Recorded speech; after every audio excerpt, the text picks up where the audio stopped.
हाँ जी जी, हो जाएगा। 25 को आपको दे देंगे, 25। ठीक है। ठीक है, ठीक है। हाँ, जय श्री राधे। जी, जय श्री राम।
जय जय श्री राधे।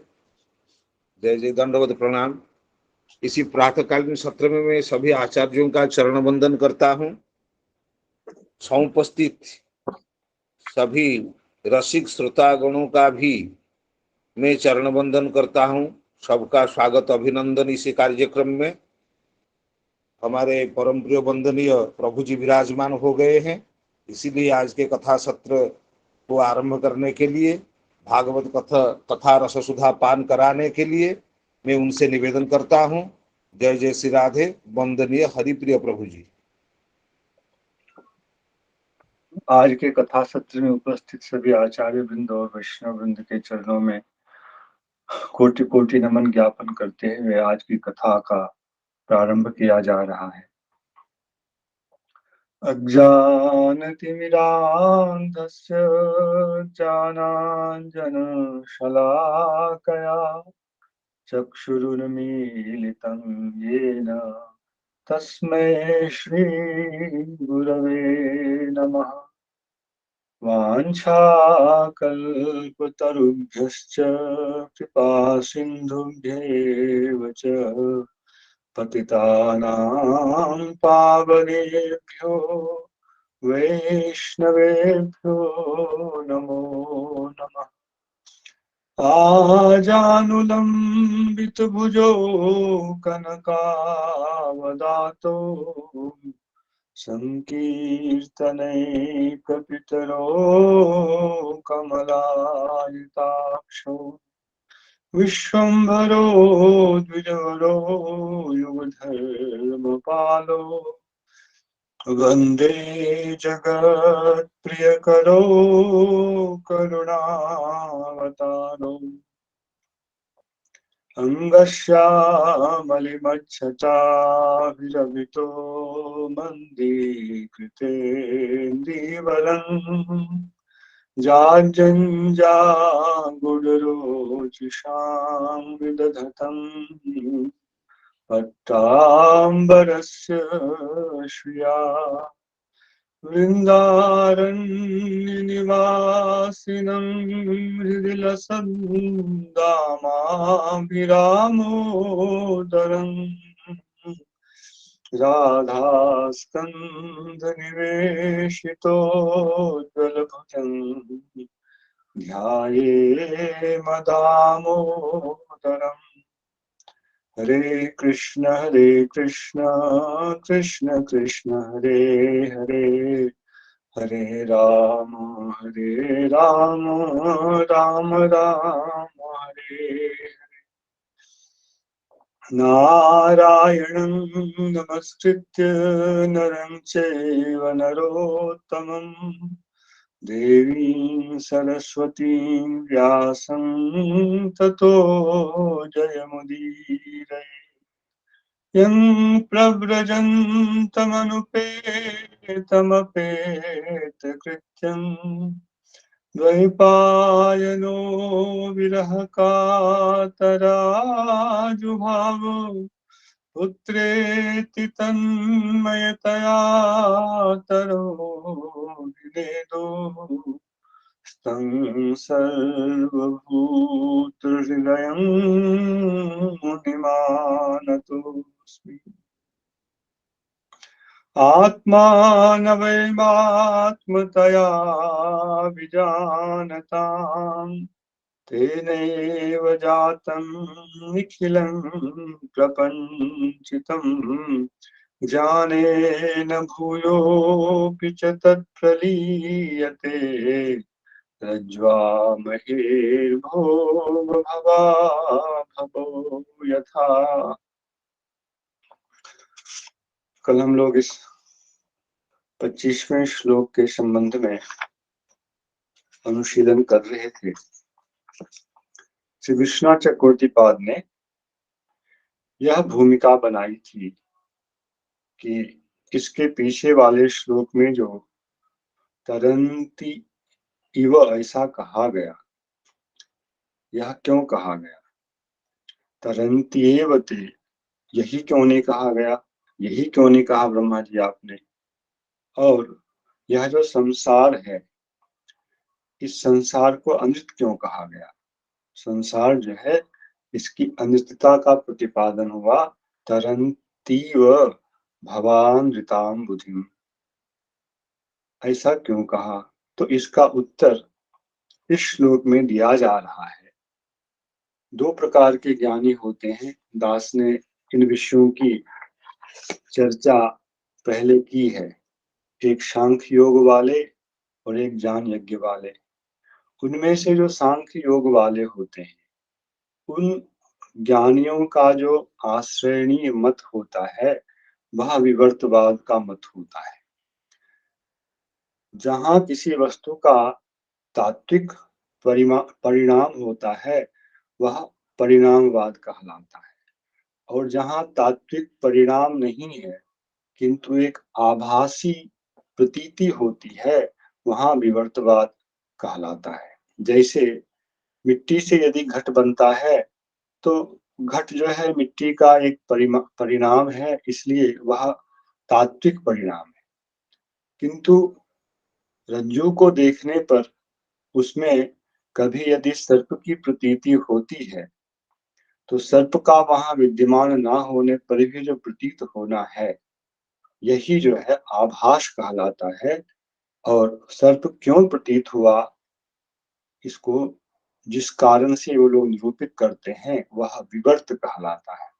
परिणाम और विवर्त, यह दो प्रकार का सिद्धांत वेदांत में चलता है।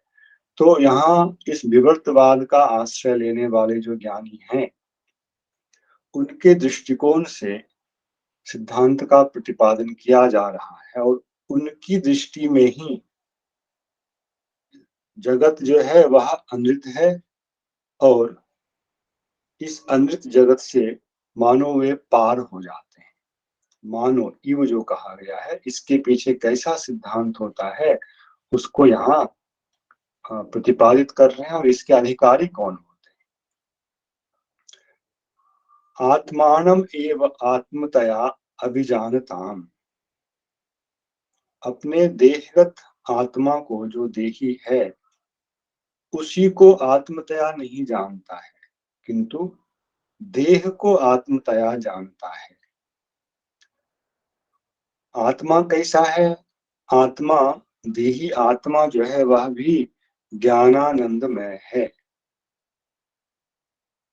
वैष्णव दर्शन में परमात्मा से सर्वथा पृथक, स्वरूपतः पृथक जीवात्मा है, और जीवात्मा में भी ये धर्म रहते हैं। जीवात्मा ज्ञान स्वरूप भी है, ज्ञान गुणक भी है, आनंद स्वरूप भी है, आनंद गुणक भी है, किंतु यह सब कुछ जीवात्मा में अनुरूप में रहता है, जबकि परमात्मा में यह अनंत रूप में रहता है। इसलिए जीवात्मा भी ज्ञानानंदमय है, किंतु जीवात्मा को ज्ञानानंदमय के रूप में नहीं जानता है। आत्मानं जीवम आत्मतया अर्थात ज्ञानानंदमयात्मत्वेन अभिजानताम। तो फिर क्या जानता है? जो अशुद्ध ज्ञान है उसका कारण क्या है? तो उसके लिए कहते हैं किंतु अविद्या आवरणात् ज्ञातुम अशक्नुवताम। अविद्या के द्वारा आत्मा का जो यह वास्तविक स्वरूप है, वास्तविक धर्म है, इसको इसका आच्छादन हो जाता है। अविद्या आवरणात्, आवरण शब्द का यहाँ अर्थ जो है शुद्ध दृष्टि से जो ज्ञातृत्व शक्ति जीवात्मा में है उसके ऊपर ही अविद्या शक्ति ऐसा अपना प्रभाव डालती है कि उस ज्ञातृत्व शक्ति के द्वारा आत्मा के संबंध में जो शुद्ध ज्ञान होना चाहिए वह नहीं हो पाता है। एक शक्ति के ऊपर उससे अधिक बलवती शक्ति का प्रभाव होना यहाँ आवरण है। तो आवरण के द्वारा अपने ही स्वरूप को शुद्ध रूप में नहीं जान पाना और जो स्वरूप से पृथक है उसको अपना मान लेना, अपने से उसका तादाद में मानकर परिचय देना, यह जो है विक्षेप कहलाता है। मैं देह से भिन्न जीवात्मा हूँ। अविद्या के प्रभाव के कारण इस अनुभव का लोप हो जाना यह आवरण है और मैं देह हूँ इस ज्ञान का उदय होना यह जो है विक्षेप है। तो अविद्या के द्वारा जीवात्म स्वरूप का आवरण हो जाने के कारण अविद्या आवरणात् ज्ञातुम अशक्नुवताम। यहाँ जो अजानताम का अर्थ किया इन्होंने चक्रवर्ती पाद ने, अविद्या के कारण अपने अविद्या के द्वारा स्वरूप के आवृत हो जाने से स्वरूप को नहीं जान पाने में समर्थ होने वाले लोग ज्ञातुम अशक्नुवताम नैव जानताम तेनैव अज्ञानेन। जिस अज्ञान ने स्वरूप का आवरण किया वही अज्ञान उसके लिए पुनः दूसरी ओर एक विक्षेप भी करता है और उस अज्ञान के द्वारा ही निखिल प्रपंच का जो है उसे दर्शन होता है। अज्ञानेन निखिलम प्रपंचितम सर्वः संसारः अभूत। यह जीवात्मा के बद्ध होने की प्रक्रिया है। स्वरूप का बोध जो है उसका लोप हो जाना और जो अस्वरूप पदार्थ है उसके प्रति उसकी दृष्टि हो जाना। संपूर्ण संसार जिस रूप में उसे दिखाई पड़ रहा है, कहीं अहम के रूप में तो कहीं मम के रूप में, यह संपूर्ण संसार जो है उस अज्ञान के द्वारा ही उसके लिए विलसित होता है। भूयः पुनश्च श्लोक में है ज्ञानेन भूयोऽपि च तत्प्रलीयते रज्ज्वा महेर्भोग भवा भवो यथा। यह जो अज्ञान का प्रभाव है यह कब दूर होता है और दूर होने से क्या होता है, इस विषय को दूसरी पंक्ति में कहा जा रहा है। कब दूर होता है यह दूसरी पंक्ति में नहीं है, इसका वर्णन आगे 2 श्लोक के बाद होगा। पर शुद्ध स्थिति का जब ज्ञान हो जाता है तब क्या होता है, इसे इस श्लोक में कहा गया है। भूयः पुनश्च सांख्य योग वैराग्य तपो भक्ति भी, ये सभी साधन हैं और अलग अलग योगियों में इनमें से किसी किसी अंश की अधिकता होती है। सांख्य योग वाले को शमदम की प्रधानता होती है, अष्टांग योग वाले को यम नियम आसन की प्रधानता होती है, सांख्य योग वाले को भी वैराग्य और अष्टांग योग वाले को भी वैराग्य। भक्ति का कुछ अंश सबके लिए ही चाहिए और केवला भक्ति वाले भी। वस्तुतः प्रक्रिया यह जो वेदांतिक भाग है सबके लिए ही है, किंतु ज्ञानी लोग जो विश्व का दर्शन करते हैं वह अज्ञान जन्य विवर्त के रूप में करते हैं, और भक्त लोग भगवत शक्ति के परिणाम के रूप में करते हैं। बस इस अंश में अंतर है, बाकी बद्ध होने की प्रक्रिया, मुक्त होने की प्रक्रिया यह बिल्कुल समान ही है। सांख्य योग वैराग्य तपो भक्ति भी आत्मनः देह व्यतिरिक्तत्वेन यज ज्ञानम। सांख्य योग वैराग्य तप और भक्ति का आश्रय लेकर ऐसा ज्ञानी जब साधन करता है, तब वह यह जो देही जीवात्मा है यह इस देह से पृथक है, इस रूप में जब उसको ज्ञान हो जाता है, तब देह व्यतिरिक्तत्वेन यज् ज्ञानम तेन तत्सर्वं प्रपंचम विलीयते। अज्ञान का जो कार्य था, अज्ञान सहित उस कार्य का लोप हो जाता है जब आत्मबोध हो जाता है, तब तेन तत्सर्वं प्रपंचितं विलीयते। कथं विलीयते? किं दृष्टान्तं तत्र? यथा रज्ज्वां अहेर्भोगस्य सर्पशरीरस्य अज्ञान ज्ञानाभ्याम भवा भवो अध्यासापवादो। दृष्टांत में लाया, जिस प्रकार रज्जु में सर्प की प्रतीति अज्ञान के द्वारा होती है, और रज्जु का ज्ञान हो जाने पर सर्प का जो प्रतीति थी उसका नाश हो जाता है, उसी प्रकार यहाँ भी जीवात्मा पर जो अज्ञान है, उस अज्ञान के कारण ही जीवात्मा का यह संपूर्ण संसार उदित होता है, और उस जीवात्मा का शुद्ध ज्ञान प्राप्त हो जाने पर यह सारा संसार जो प्रपंच है यह उसी प्रकार से विलुप्त हो जाता है, जिस प्रकार रज्जु का ज्ञान हो जाने पर रज्जु में प्रतीत होने वाला जो सर्प था वह विलुप्त हो जाता है, वह ज्ञान जो अशुद्ध ज्ञान था वह नष्ट हो जाता है। इसी प्रकार यहाँ भी घटित होता है।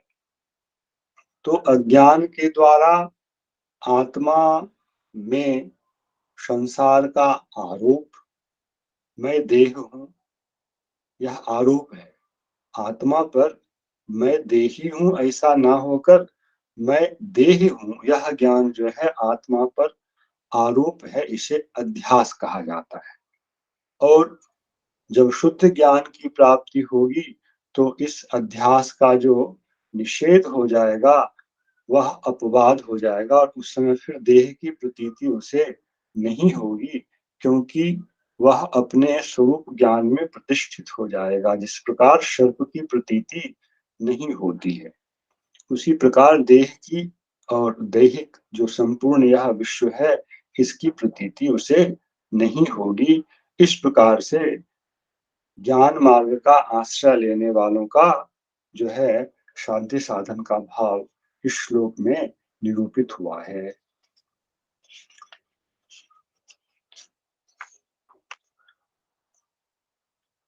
इसी से संबंधित अगला श्लोक भी है, तरंती इव, यह जो कहा उसी का विस्तार है।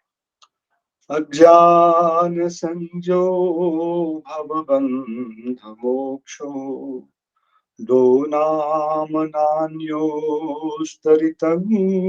भावात् अजस्र चित्यात्मनि केवले परे विचार्यमाणे तरणाभिवाहनि।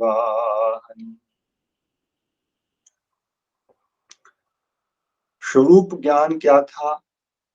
आत्मा आनंदमय है और ज्ञानमय है, और वह नित्य भी है। और स्वरूप भूत ज्ञान क्या है? यह देह है, और साधन के द्वारा मैं इस देह से जो पृथक आत्मा है उसका अनुभव करना चाहता हूँ। यह आत्मा देह में बंधा हुआ है अज्ञान के कारण, और उससे आत्मा को मुक्त होना है। तो रज्जु स्थानीय जो अज्ञान है, पिछले दृष्टांत से इसको नहीं तोलना है, यह अलग विषय है। रज्जु यहाँ बंधन का जो कारण है, वहां रज्जु जो था वह अधिष्ठान था। दोनों दृष्टांत अलग अलग है। रज्जु से जैसे किसी को बांधा जाता है, वैसे अज्ञान ने हमें बांध रखा है, और उस अज्ञान के कारण ही हम देह में बंधते हैं। तो जब वह अज्ञान भी समाप्त, अज्ञान ही जो मूल कारण है बंधन का, वह समाप्त हो जाएगा तो देह का भान नहीं रहेगा। तो आत्मा के लिए ये दोनों विषय, मैं बंधन में हूं और मैं मुक्त होऊंगा, यह दोनों विषय आत्मा के लिए बाह्य है, आत्मा का स्वरूपगत धर्म नहीं है। इस चीज का यहाँ प्रतिपादन ज्ञानी की दृष्टि में कैसे होता है, वे क्या चिंतन करते हैं, इस दृष्टिकोण से सब कुछ कहा जा रहा है। ऋतज्ञ भावात अन्यो, ऋत का अर्थ होता है शक्ति, ज्ञा का अर्थ यहाँ समझें ज्ञात्री भी अथवा ज्ञान भी। तो ऋत भाव और ज्ञा भाव, इसका द्वंद्व समास कर देने के बाद हेतुभूत यह पद है न अपादान के रूप में। ऋतज्ञ भावात, ऋत भाव ज्ञा भाव, ताभ्याम अन्यो, इससे जीवात्मा के स्वरूप में क्या है, जीवात्मा नित्य है, शक्ति है, तो वहां सत्यता है, और वह ज्ञान रूप है तो उसमें ज्ञातृत्व है। इससे भिन्न जो आत्मा बंधा हुआ है और उस बंधन से आत्मा का मोक्ष होगा, यह जो है अज्ञान के कारण होता है। यह संज्ञा कि आत्मा सत्य स्वरूप है, ज्ञान स्वरूप है, ऐसा बोध ना होकर आत्मा बंधन में है और फिर इस बंधन से मुक्त होगा, यह भव और भवबंध और मोक्ष, ये दोनों सत्य और ज्ञान रूप जो भाव है उससे भिन्न है। और यह संज्ञा आत्मा के संबंध में, अभी जो कहा जाता आत्मा बंधन में है और आत्मा को इस भवबंधन से मुक्त होना है, तो इसके पीछे जो हेतु है वह है अज्ञान। अज्ञानेन संज्ञाययोः, अज्ञान के कारण ही, अज्ञान ही इसमें हेतुभूत है, क्योंकि अज्ञान ने ही जीवात्मा के स्वरूप का आवरण किया है और विक्षेप भी उत्पन्न किया है। अज्ञान जन्य ही यह संज्ञा है कि जीवात्मा भवबंधन में है और वह इससे मुक्त होगा। तो भवबंधन और मोक्ष, यह दो संज्ञा जो जीवात्मा के साथ जुड़ी हुई है, उसका हेतु अज्ञान है। और जीवात्मा का जो स्वरूप भूत भाव है सत्य और ज्ञान का, इससे यह दोनों भिन्न हैं। कृतज्ञ भावात अन्यो अज्ञान संबंध, अज्ञान संज्ञो भवबंध मोक्षो, दो नाम स्तः। किंतु जब जीवात्मा के स्वरूप का साक्षात्कार, जिस जो प्रक्रिया कही गई सांख्य वैराग्य तप भक्ति के द्वारा हो जाएगा, तब अजस्र चित्यात्मनि केवले परे, देह से भिन्न, देह से श्रेष्ठ, केवल अर्थात शुद्धि, केवल का अर्थ शुद्ध होता है, और वह शुद्ध स्वरूप क्या कैसा है, अजस्र चित्यात्मनि, अजस्र चिति आत्मनि, आत्मा का स्वरूप क्या है, अजस्र चित। तो अजस्र जो है यह ऋत का पर्यायवाची यहाँ है। ऋत का मतलब सत्य, त्रिकाल में जिसकी सत्ता है उसे ऋत कहते हैं।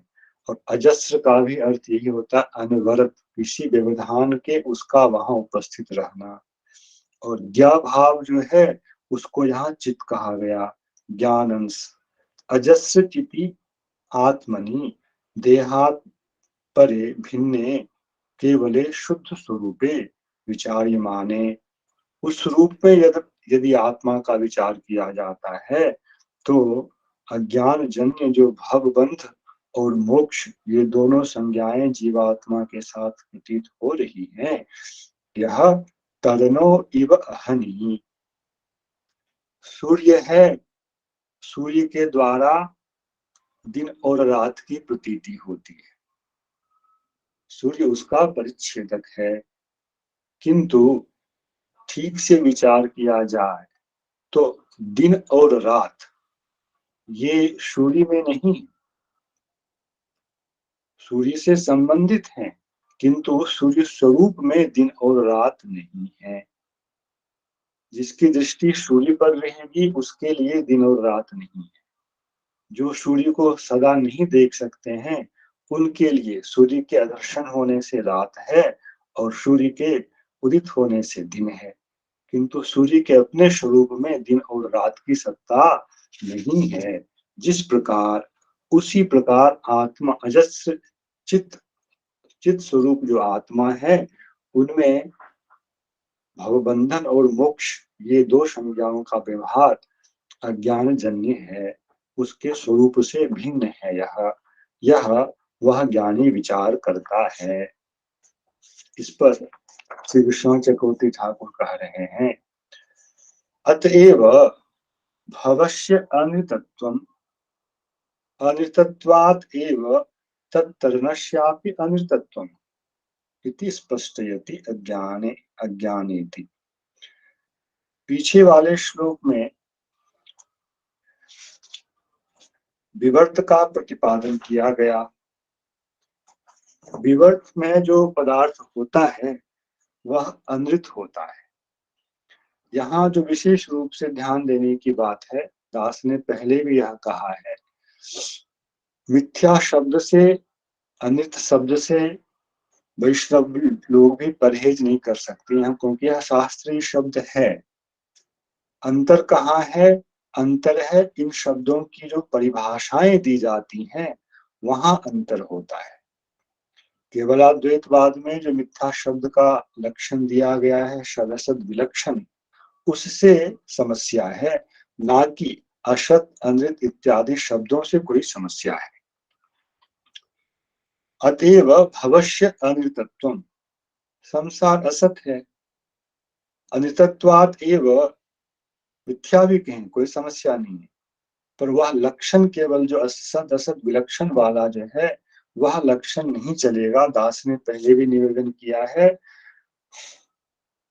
रामानुज संप्रदाय के अनुसार तो आख्याति भी जो है वह सती होती है, किंतु माध्व संप्रदाय, गौरी संप्रदाय के हिसाब से जो आख्याति है, जो भ्रम है, वह असत होता है। न्याय दर्शन में भी उस जगह तो उसकी सत्ता नहीं होती है, पर इसलिए वह कहते हैं सत्ख्याति, किंतु जिस अधिकरण में प्रतीति हो रही है वहां उसकी विद्यमानता ना मान करके उन्हें अन्यत्र मानना पड़ता है। इस प्रकार से मतभेद बढ़ते चले जाते हैं, किंतु उस अधिकरण में उसकी सत्ता नहीं है। तो यह एक प्रकार से असत ख्याति है, यद्यपि उनका नाम सत्ख्याति है। अतएव तो संसार अनित्य है, इस प्रकार से असत है। जिस अधिकरण में, जीवाधिकरण में जो संसार की प्रतीति हो रही है वहां वह वस्तुतः विद्यमान नहीं है। अनित्यत्वात् एव तत्तरणस्यापि अनित्यत्वम्, तो जो विद्यमान नहीं है उससे पार करना भी क्या होगा? जो अनृत है उससे पार करना भी क्या है? अनृत ही है। अतएव तत्तरणस्यापि अनृतत्वम् इति स्पष्टयति। इसीलिए क्या कहा गया? तरंती इव। वास्तविक बंधन हो तो उससे मोक्ष हो, वास्तविक सागर हो तो उससे पार किया जाए। ऐसा ये सांख्य योगी लोग जो हैं इनके चिंतन का यह स्वरूप है। यथार्थता क्या है वह एक अलग विषय। ये अपने साधन में जिस प्रकार की भावना रखते हैं उसका यहाँ निरूपण किया जा रहा है। अज्ञानेन संज्ञायोः तो भवबंध मोक्षो। पहला पद जो है अज्ञान संज्ञो, अज्ञान जिस संज्ञा का हेतु है भवबंध और मोक्ष, ये जो दो संज्ञाएं हैं वे अज्ञान के कारण हैं। भव अर्थात संसारः, तद्रूपः बंधश्च। भव और भवबंध, अब मोक्षः तन्मोक्षश्च, तस्मात् मोक्षश्च, संसार के इस बंधन से मोक्ष। तो दो नामा, ये दो पदार्थ जो हैं, ज्ञाभावः ज्ञातृत्वम ज्ञानम इति यावत्, और ऋतश्च सो, तो चक्रवर्ती ठाकुर ऋत को एक पद मान रहे हैं और ज्ञ भाव को एक पद मान रहे हैं। दास ने भाव का संयोजन दोनों के साथ किया था, ऋत भाव और ज्ञ भाव। चक्रवर्ती ठाकुर ऋत को एक पद मान रहे हैं और ज्ञ भाव को एक पद मान रहे हैं। ज्ञ भाव ज्ञातृत्वम अर्थात ज्ञानम, और ऋत अर्थात सत्य। ज्ञ भावश्च सो ऋतश्च सो ज्ञ भावश्च, तस्मात् अन्यो यो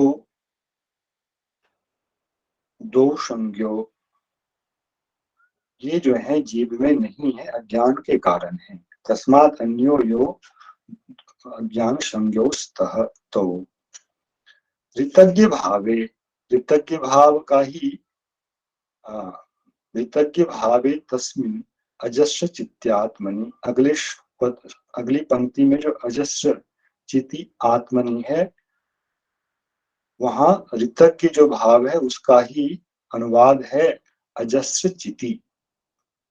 ऋतज्ञ भावे, इसकी व्याख्या दास ने कर दी है। ऋत का मतलब है वहां शत होना, अजस्रता, अनवरतता, और ज्ञा का अर्थ है ज्ञान स्वरूप, चित स्वरूप होना। तो ऐसा जो आत्मा का स्वरूप है, तत्स्वरूपे जीवे केवले देहादि संग रहते, देहादि से में जिसकी आसक्ति नहीं है, वैसी स्थिति जो जीवात्मा की है, उस दृष्टिकोण से यदि विचार किया जाता है, देहादि रहते संग रहते केवले जीवे विचार्य माने सती नस्तः। स्वरूप आत्मा का जब चिंतन किया जाएगा तो यह भवबंध और उससे मोक्ष जो है जीवात्मा में नहीं है। दृष्टान्ते न विचार्य माने सति न स्तः न संभवति न संभवते संभवतः इत्यन्वयः। दृष्टान्तेन दर्शयति, ये अहनि तरणे अन्यो, दिन रात जो है ये सूर्य से भिन्न है। ये अहनि तरणे अन्यो स्तः, ते तु तरणो यथा न स्तः तथा विचार्यमाने यथा न संभवतः शुद्धे केवले अजस्रचिति आत्मनि भवबंध मोक्षो। इस प्रकार से अन्वय है। पर यहाँ अहनि शब्द को लेकर टीकाकारों ने विचार किया है। अहनि, यह जो रात्रि पद का भी संग्राहक है। अहनि यह द्विवचन का रूप है। आह पद से केवल दिन का ही बोध होता है, तो यहाँ रात का बोध कैसे हो। अहनि अर्थात रात्यहनि, ऐसा जो यहाँ पर अर्थ किया गया है उसमें कह रहे हैं लिंग समवाय न्यायेना। यह मीमांसा दर्शन का सूत्र है, उसका एक खंड है। अगर यहाँ एक शेष वृत्ति की प्राप्ति नहीं है, क्योंकि एक शेष वृत्ति के लिए जो आवश्यकता है तद विशेषम चेत, तन्मात्र विशेषम चेत, यह हरिनामित के अनुसार बोल रहा हूँ। जहाँ स्त्रीलिंग पुल्लिंग वाला है, पर स्त्रीलिंग जो है वह केवल स्त्री प्रत्यांत जनित हो, अथवा माता पिता ऐसा कोई शब्द हो, तब तो वहां माता च पिता च पितरो हो जाएगा, गोपश्च गोपी च गोपौ ऐसा हो जाएगा। किंतु रात्रि और अहन अह, यहाँ इस प्रकार का कोई भाव नहीं होता, इसलिए एक शेष वृत्ति से यह सिद्ध नहीं हो सकता है। तब उस ऐसी स्थिति में लिंग समवाय न्याय की प्रवृत्ति होती है। लिंग समवाय न्याय क्या है?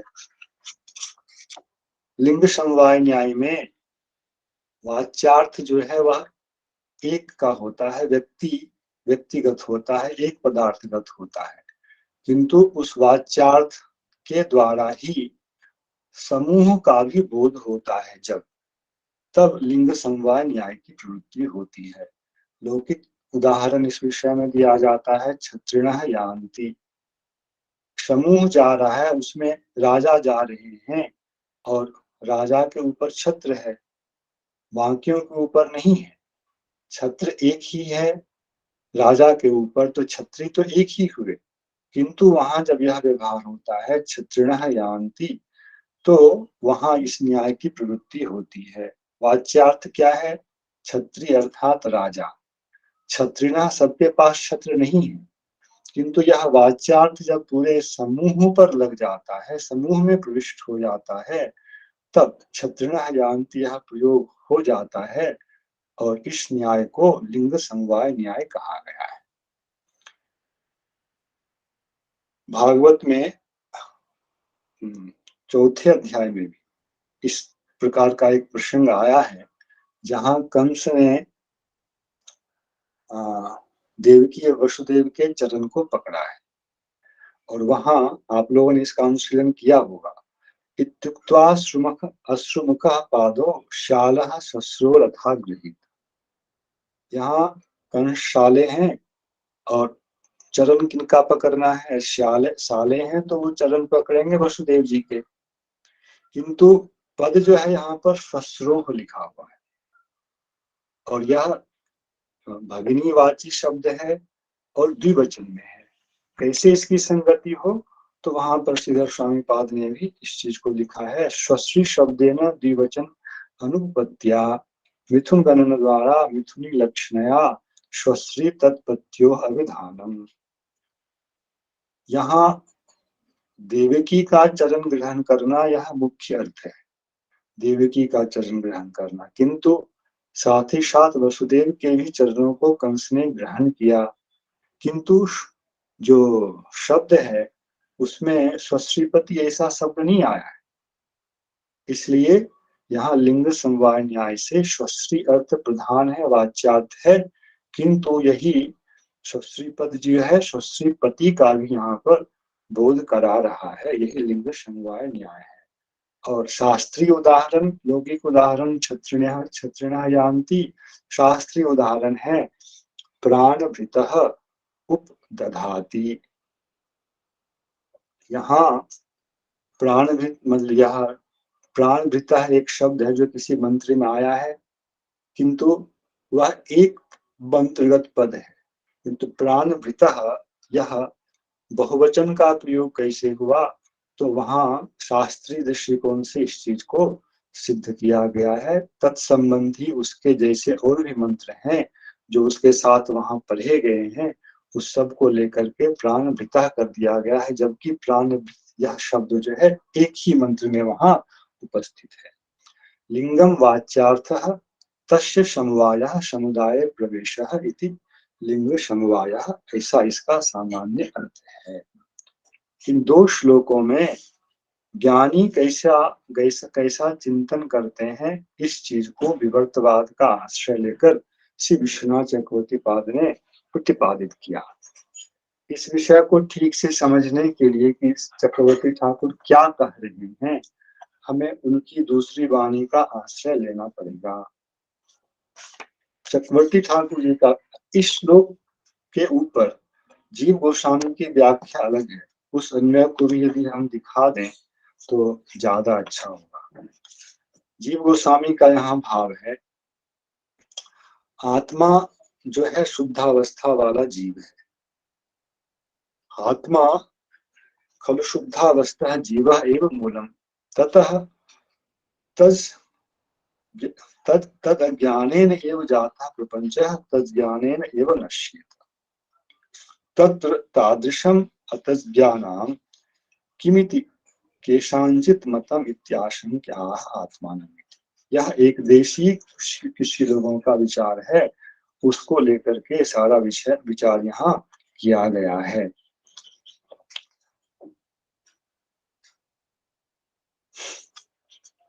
यह एक है, और दूसरी जगह के गोस्वामी ने इस पूरे प्रकरण को जो है परमात्मा पर घटित कराया है। जीव गोस्वामी, चक्रवर्ती ठाकुर दोनों ने ही एक बार तो इसको शुद्ध जीवात्मा पर घटित कराया है, क्योंकि पीछे वाले श्लोक में शकलात्म नाम से शुद्ध जीवात्मा का बोध हुआ है। किंतु वहीं पर एवं विधम स्वाम कहा करके जो कहा गया है, एक बार इस प्रकार का अर्थ भी किया है, आत्मानव एवात्मतया अभिजानताम। श्री कृष्ण परमात्मा तम एव परमात्मतया अभिजानताम जनानाम तेनैव कार्येन निखिलम प्रपंचितम जातम। यहाँ प्रपंचित शब्द का अर्थ किया है भगवान के जो भी यह देह है, देह देही का भेद, उनके सखा जो भी उनसे संबंधित जो है, उसमें यह माइक प्रपंच जो पीछे वाले श्लोक में याद अजानताम तत्पदवी मनात्मनि, उस श्लोक के अनुसार से कृष्ण के संबंध में जो कुछ भी उनका भाव होता है, तेनैव जातम निखिलम प्रपंचितम, यहाँ ग्रहण किया है। और फिर तज ज्ञानेन, श्री कृष्ण परमात्मा इति ज्ञानेन भूयोपितत् प्रलीयते रज्ज्वामहेर्भोग भवावहो यथा। वहाँ श्री कृष्ण के विग्रह से संबंधित जो ज्ञान है, प्रपंच संबंधी ज्ञान है, इसका विनाश हो जाता है। इस प्रकार का एक अन्वय श्री जीव गोस्वामी ने किया है, तो वहाँ अन्वय की दिशा दूसरी है। श्री चक्रवर्ती पाद जी का अपना मत इस विवर्त और परिणाम को लेकर जो है, उसको हम एकादश स्कंध से सुन लेंगे तो थोड़ा अच्छा होगा, क्योंकि उससे फिर कोई संशय नहीं रहेगा कि किस प्रकार के विवर्त का प्रतिपादन चक्रवर्ती ठाकुर कह रहे हैं। केवलाद्वैतवाद के विवर्त और वैष्णव चक्रवर्ती ठाकुर के विवर्त का भेद यह है कि केवलाद्वैत में आत्मा दो नहीं हो पाता है, एक ही आत्मा अधिकरण भी है प्रपंच का, और वही आत्मा उपाधि परिच्छिन्न होकर पुनः उस अज्ञान का भी आश्रय होता है, और फिर अज्ञान से विवर्त होता है, और जो पदार्थ विवर्त के रूप में उत्पन्न होता है, उसका उपादान पुनः अविद्या होती है। तो उनकी प्रक्रिया अलग है। जीव चक्रवर्ती ठाकुर उन सभी बातों को नहीं स्वीकार कर रहे हैं। आत्मा परमात्मा का जो स्वरूप भेद है, उसको अंगीकार करते हुए ही चक्रवर्ती ठाकुर विवर्त का प्रतिपादन कर रहे हैं। इस विषय में वे कहते हैं, अद्वैत दर्शनी ज्ञानिनो ही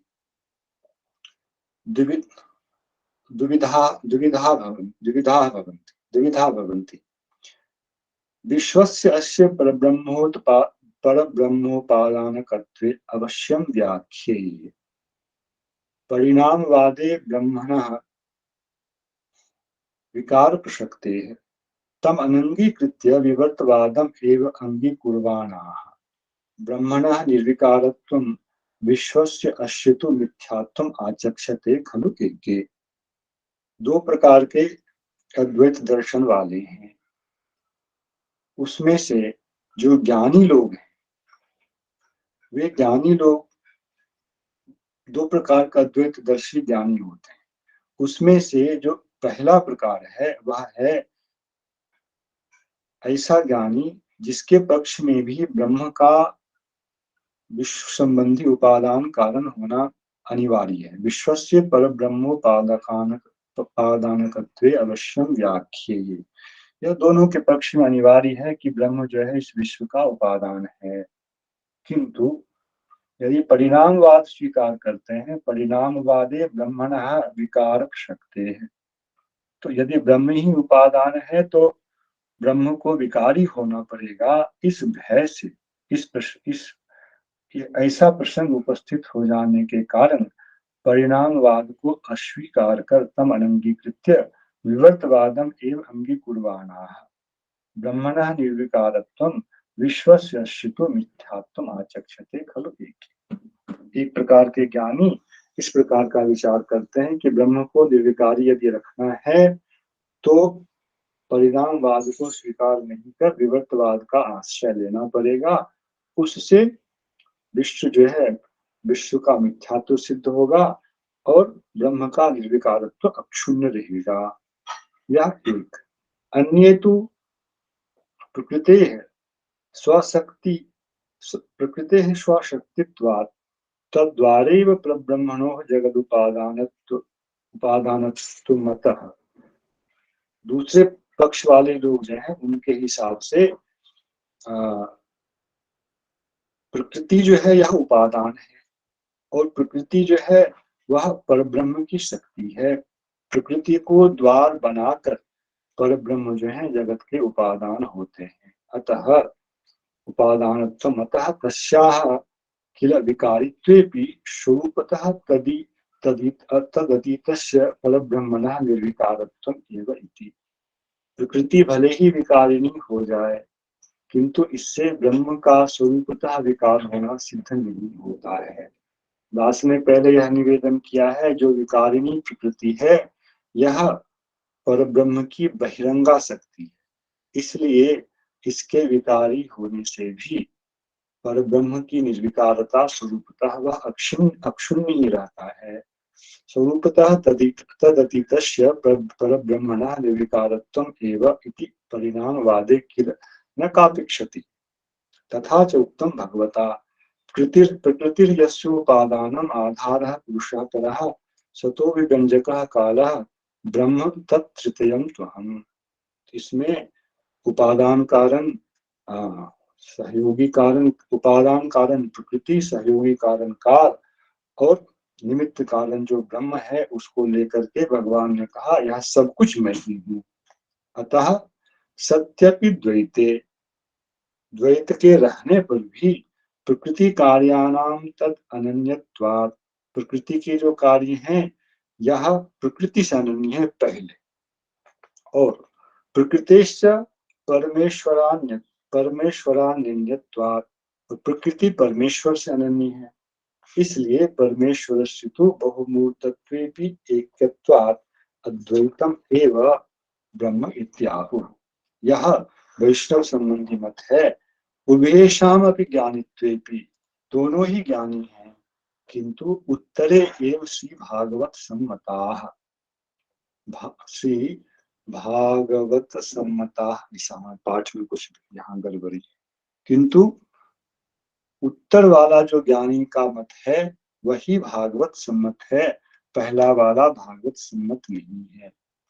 पूर्वेशाम की मध्य, अब जो पहले प्रकार के ज्ञानी हैं जो ब्रह्म की निर्विकारता को अक्षुण्ण रखने के लिए जगत को परिणाम ना मान करके विवर्त मानना चाहते हैं, उनके विषय में विशेष बात कहा। पूर्वेशाम की मध्य ये भगवत विग्रह, भक्त, धाम, नाम आदि अतिरिक्त पदार्था नामे मिथ्यात्वं व्याचक्षते, तेषां मतम आदि भरत चरितादो क्वचित क्वचित उत्तंकितम। पहले प्रकार के जो विवर्तवादी ज्ञानी हैं उनमें भी भगवान के विग्रह, भगवान के विग्रह, भगवान के भक्त, भगवान का धाम, भगवान का नाम, इन सब से अतिरिक्त वित्त पदार्थों के संबंध में ही वे यदि मिथ्यात्व कहते हैं तो वही भागवत सम्मत ज्ञानी है। भगवान के स्वरूप, धाम, नाम, विग्रह, भक्त के संबंध में नहीं कहते हैं, और ऐसे लोगों के मत का प्रतिपादन आदि भरत के चरित्र में कहीं कहीं पर किया गया है। तन्मतम अपि सर्वमत जिज्ञासु उद्धवम आह, जब उद्धव जी सब प्रकार की ही मतों का के संबंध में जिज्ञासा कर रहे हैं तो भगवान अपनी ओर से यह भी उनके लिए बता रहे हैं। पर स्वभाव कर्माणि इति पंचभी, इन पांचों श्लोक में यह एकादश स्कंद के 28वें अध्याय का प्रसंग है। तो भगवान, ये भागवत सम्मत विवर्तवादी भी जो ज्ञानी है, ये भगवान के स्वरूप, विग्रह, धाम, नाम, रूप, गुण, लीला, परिकर के विषय में इस मिथ्यात्ववाद का प्रयोग नहीं करते हैं। इतना ही भागवत के अंतर्गत दूसरे प्रकार के ज्ञानी का समर्थन है, ना कि जो लोग भगवान के भी नाम रूप के विषय में मिथ्यात्व का आरोप करते हैं। ततः परम अध्याय परिसमाप्ति पर्यंतम विवर्तवादिनां परिणामवादिनां च मते व्याख्यानम तुल्यमेव। तो इस 28वें अध्याय में, एकादश स्कंद के 28वें अध्याय में आगे जो कुछ कहा जा रहा है, विवर्तवादी और परिणामवादी दोनों के मत में वाक्य व्याख्यान समान ही, किंतु असत आदि शब्द ही विवर्तवादिनां मते अवस्था एव उच्यते। ये दास ही दिखाना चाह रहा है। असतवादी जो है, विवर्तवादी, उनके पक्ष में आगे जो असत इत्यादि शब्दों का व्यवहार होगा उसके द्वारा एक अवस्था विशेष को ही कहा गया है। लक्षण जो है उसको स्वीकार नहीं किया विष्णु चक्रवर्ती ठाकुर ने। और परिणामवादिना मते तो असर्वकाल सत्ताकम वस्तु उच्यते। असत इत्यादि पद के द्वारा जो है परिणामवादी के अनुसार असर्वकाल सत्ताक जो वस्तु है, असत, सर्वकाल में जिसकी सत्ता विद्यमान नहीं है, इतना ही अंतर है। इत्येतावान एव भेदः द्रष्टव्यः। कार्याणां सत्त्वेपि अचिरस्थायित्वम् असत्त्वम् एव इति परिणामवादिनः। कार्य सत्य है, विद्यमान है, ऐसा होने पर भी उसके संबंध में अचिरस्थायित्व, यह चिरस्थायी नहीं है वह, इसलिए वह असत है, उसकी असत्ता है, यह परिणामवादी कहते हैं। और कार्याणां मिथ्यात्वम् एव असत्यत्वम् इति विवर्तवादिनः आहुः। और जो विवर्तवादी हैं वे कहते हैं कार्य जो है वह मिथ्या है, क्योंकि वह असत ही वहां विद्यमान नहीं है। इसलिए यह सूक्ष्म अंतर जो है कि वैष्णव लोग, गौरी वैष्णव लोग भी रज्जु में सर्प रूपी प्रतीति है, वहां उसकी सत्ता नहीं मानते हैं, ना कि वैसे विवर्तवादी जो भगवान के भी नाम रूप गुण इत्यादि को ही मिथ्या मानते हैं और रज्जु में सर्प की स्थिति को जो मिथ्या कहते हैं वह सद असद विलक्षण मिथ्या है, ऐसा श्री चक्रवर्तीपाद का कहना नहीं है। इसलिए दोनों में अंतर है, यह भ्रांति नहीं होनी चाहिए। यहाँ एक जो और विशेष बात जो समझने योग्य है वह यह कि यह जो दृष्टांत भागवत में दिया गया है, इसके संबंध में, क्योंकि दृष्टांत ऐसे अन्यत्र भी हैं शास्त्रों में, तो क्या समझना है, उसके संबंध में जीव गोसाई बहुत सुंदर बात का, इस दृष्टांत के किस अंश को हमें ग्रहण करना है। रज्जु में सर्प, सर्प की प्रतीति है, पर उस प्रतीत सर्प की रज्जु में स्थिति नहीं है। रज्जु सर्प वहां होता तो उसको हम असत नहीं कह सकते। रज्जु वहां सर्प नहीं है, किंतु रज्जु में सर्प की प्रतीति हो रही है। तो जो प्रतीयमान वस्तु है, इसका प्रतीति अधिकरण जो है उसके साथ स्पर्श नहीं है। यह जो दृष्टांत है, इस दृष्टांत से केवल इस अंश को ग्रहण करना है। प्रतीयमान वस्तु का प्रतीति का जो अधिष्ठान है, प्रतीयमान वस्तु का जो अधिष्ठान है उसके साथ स्पर्श नहीं है। इसको जीव गोस्वामी लिखते हैं,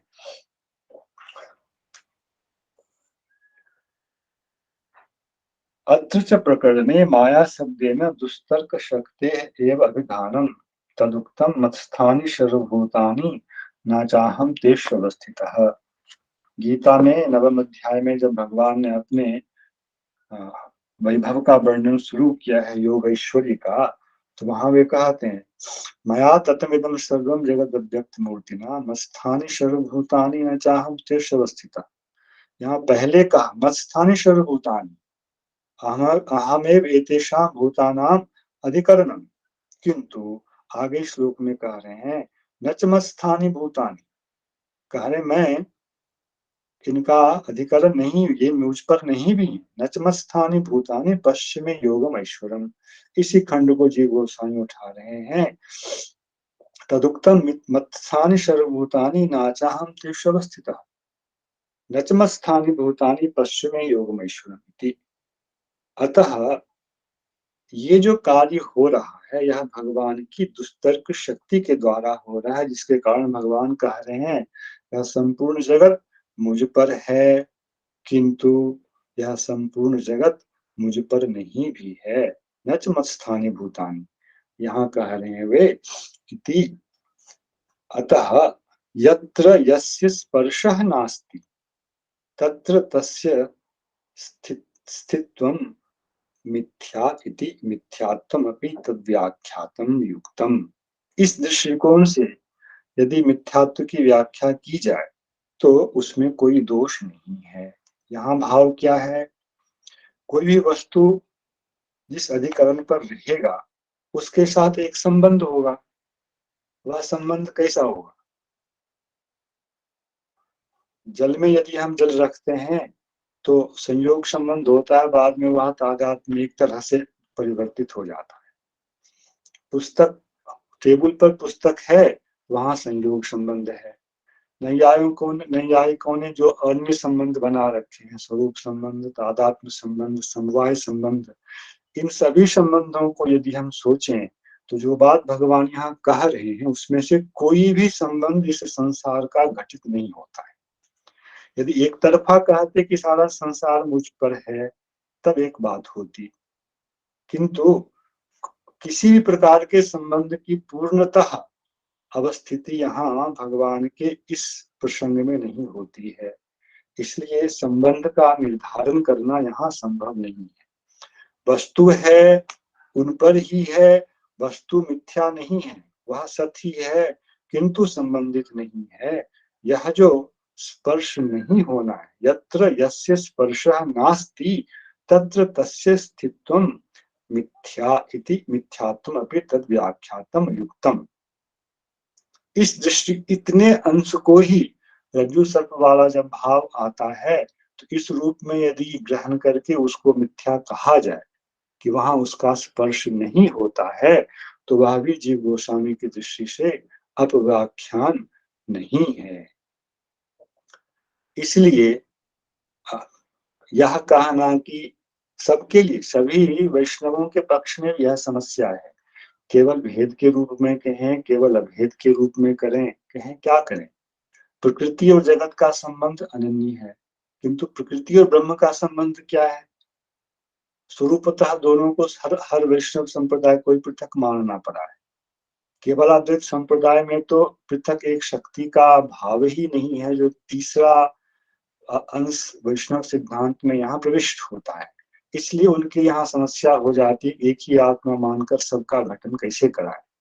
किंतु यह समस्या है, स्वरूप भेद रहने पर भी किस प्रकार भगवान के साथ पूर्ण रूप से अनन्यता हो, यह सामान्य रूप से कठिन है। इसीलिए अचिंत शब्द का प्रयोग ऐसे स्थानों पर जीव गोस्वामी ने किया है। यद्यपि प्रकृति और प्रकृति कार्य का ही संबंध जीव गोस्वामी ने अचिंत कहा है, और भगवत स्वरूप को प्रकृति से अतीत कह रहे हैं, पृथक है।